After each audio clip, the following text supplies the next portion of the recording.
Elle se déplace du côté court au côté jardin pour couvrir tous les angles de la nouvelle. Pour savoir et comprendre, Sophie Durocher. Bon, ça roule aujourd'hui à l'émission. Moi, j'adore les publicitaires. Je trouve que c'est des gens qui sont plein d'imagination. Je suis très contente d'en recevoir un aujourd'hui en studio. Il s'appelle Olivier Goulet-Lafont, concepteur, rédacteur chez Sidley. Bonjour Olivier. Bonjour, ça va bien? Oui, moi ça va très bien. Fantastique. La raison pour laquelle vous êtes là aujourd'hui, c'est que j'ai eu un gros coup de cœur pour une de vos récentes campagnes publicitaires pour la compagnie Rona. Donc vous êtes parti d'une chanson que on a tous chanté, en tout cas les gens de ma génération, beaucoup, My Sharona du groupe The Knack. Exact. Et c'est comme un verre d'oreille, cette tune-là. Vous l'avez transformée. On va écouter la pub d'abord, un petit extrait, en tout cas. Puis après, on en parle. Vous allez nous raconter comment vous avez eu cette idée de fou-là. Parfait.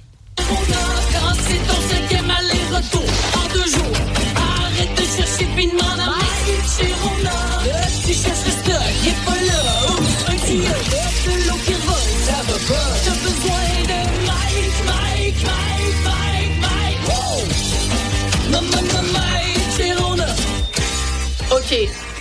Moi, il faut que vous m'expliquiez comment vous partez de cette tune-là que tout le monde connaît, qui est un verre d'oreille, à Mike Sharona.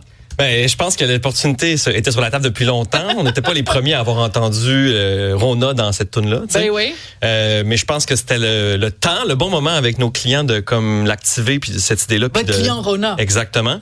Qui est enfin un client de notre agence, Sidley. Ouais. Donc, nous, on trouvait que c'était l'opportunité parfaite. Puis après ça, fallait aller à la base, fallait contacter le groupe, fallait aller chercher les droits pour pouvoir utiliser la chanson, pouvoir la transformer au final, parce que comment c'est arrivé, c'est qu'on a acheté la partition et non la toune originale, comme on change les paroles. Ouais. Et on l'a recomposé au complet. Donc, la mélodie musicale, ça a été fait par nos collègues de chez Circonflex. Eux, ils ont tout recomposé la toune, ont repris une guitare, un drum et compagnie pour tout refaire la toune. Puis après ça, nous, comme travail créatif, on est venu appliquer des paroles là-dessus, s'assurer que ce soit le fun, que ce soit drôle, que ce soit insightful, que les gens se retrouvent aussi dans ces paroles-là, qu'ils se reconnaissent dans des situations de rénovation ou quoi que ce soit qui peut arriver au printemps.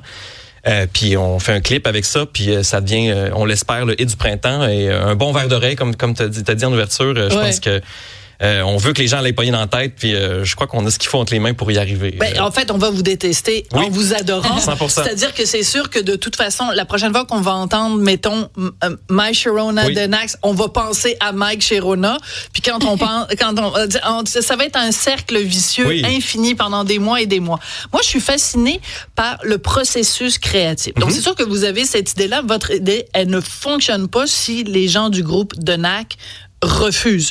Non. Donc, la première étape, c'est de les contacter puis de vérifier avec eux. Comment ça se passe? Est-ce que vous les avez vraiment eus au téléphone ou c'est une compagnie qui gère ça puis qu'eux, ils ont jamais... De toute façon, ils savent-tu même qu'il y a une compagnie qui s'appelle Rona quelque part dans le fin fond du Québec? Savent-tu que ça existe, le Québec? Je crois qu'ils ont été plus approchés vraiment en mode on est intéressé par votre tune. Ils devaient un peu nous voir sortir de nulle part, un peu. Là. Mais concrètement, je crois pas qu'un membre du groupe a été approché plus que soit leur agent ou une compagnie qui gère les droits de la chanson.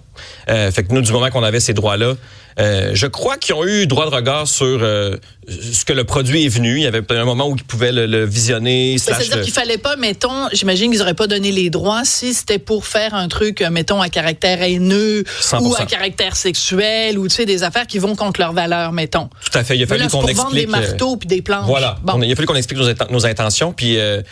je sais pas concrètement, mais j'ai l'impression qu'ils ont dû être charmés par cette proposition-là que crime dans un marché sur la planète Terre, il y a que au Québec où elle peut fonctionner, cette campagne-là.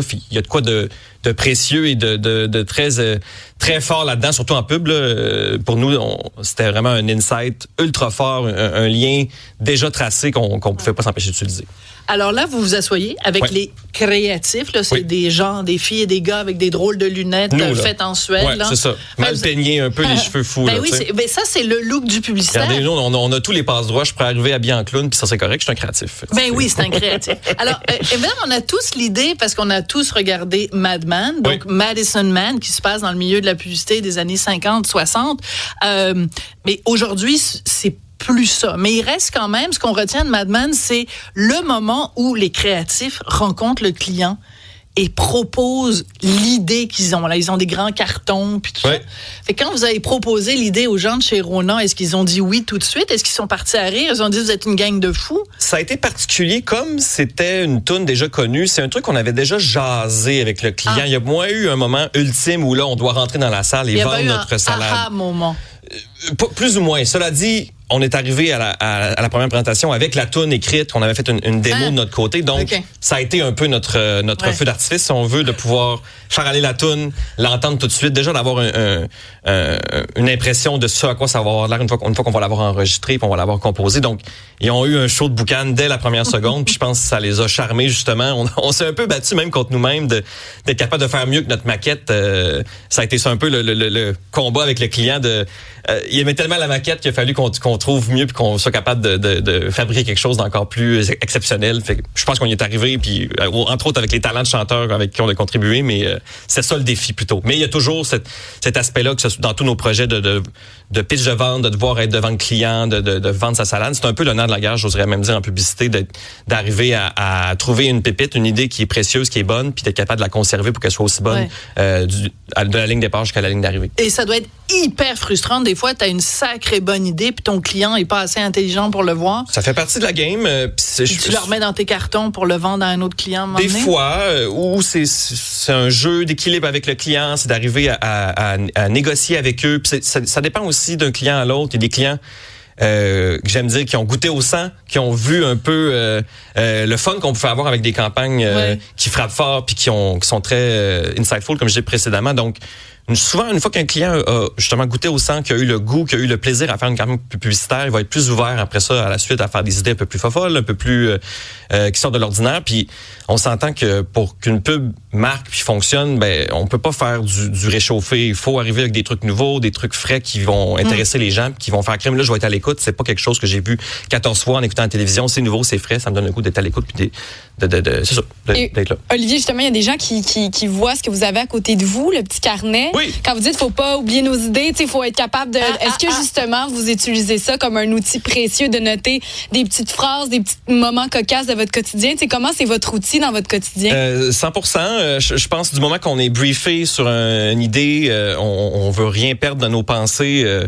Moi, ma blonde, je la gosse des fois, tard le soir, on est couchés les deux dans le lit, puis j'ai une idée, puis je m'enregistre avec mon téléphone, puis elle dit qu'est-ce que tu fais? Ben, je suis juste en train d'enregistrer un flash parce que je veux pas le perdre, puis je veux être certain de pouvoir le récolter. Mais oui, une fois je pense que c'est propre à la création dans bien des domaines, une fois qu'on est briefé, que la graine est plantée, ben ça marine, puis en tout temps, on porte avec nous un peu le brief, puis on y réfléchit dans le métro tout le temps. Puis c'est aussi une job de connexion avec l'humain, la publicité. Donc, l'observation en général, de voir les gens, de tester l'idée avec des gens aussi qui sont en publicité, qui sont pas en publicité, pour être capable de voir c'est quoi ses défauts, c'est quoi ses forces à cette idée-là, puis être capable de pouvoir ensuite l'enligner, puis qu'elle soit à son meilleur, à son plus fort, puis qu'elle puisse frapper ça fait partie de nous, ça nous suit tout le temps un peu. Mais pour notre plus grand plaisir. Oui, j'imagine. Le grand dilemme des créatifs, comme vous dites, c'est des fois, il y a des idées qui sont extraordinaires. Le client dit oui, la publicité d'un point de vue créatif est fabuleuse. Ce qui est le cas avec Rona d'ailleurs. Ce sont d'excellents clients qui ont le goût. Oui. Bravo. OK, c'est bon. On voit que vous êtes publicitaire. Non, mais j'ai l'air c'est vrai, c'est vraiment des bons clients, puis ça paraît, je pense, dans leur dernière année publicitaire. La pub avec Norman Brathwaite. Ils ont fait une activation sur la langue de la Renault également, sur le nom des outils. C'est tous des trucs, je pense, qui s'inscrivent dans une volonté du client de se rapprocher du public québécois, puis de montrer qu'ils le comprennent bien aussi, qu'ils comprennent sa réalité. Mais éloignons-nous du cas Rona un instant. En général, est-ce que ça arrive des fois, la publicité est extraordinaire, mais ça ne sert pas son but, c'est-à-dire ça ne fait pas vendre, ça pogne pas. Ou des fois, une publicité super ordinaire, un peu bâclée, faite à 23h le soir dans le coin de la table, ça pogne et ça réussit son but. Je pense que les deux sont possibles. Pour moi, l'idée, tant qu'elle a ce qu'il faut pour connecter avec le public, même si en termes de production, elle est peut-être moins bien faite, moins bien craftée, qu'on dit souvent, moins bien fabriquée, si elle a vraiment une connexion réelle, elle peut fonctionner quand même si elle est pas belle, la publicité, mettons, je peux dire de façon basique. Mais vous êtes créatif. Oui. Donc, alors, votre corde sensible, c'est qu'évidemment, elle soit belle, qu'elle soit imaginative, puis tout ça.